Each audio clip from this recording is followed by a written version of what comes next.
Hi, welcome to HardReset.Info channel, dear viewers. In front of me HP Color LaserJet Pro device, and now I'm gonna show you how to change your country, your region in settings of this printer, and it's very easy to do, so now I will show you.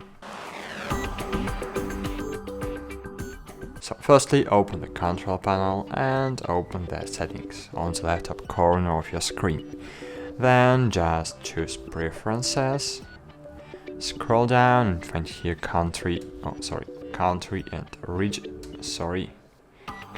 region, and now just select your country. For example, in my case it's Poland, but for example if you want to choose Germany, for example, just click Germany and click confirm.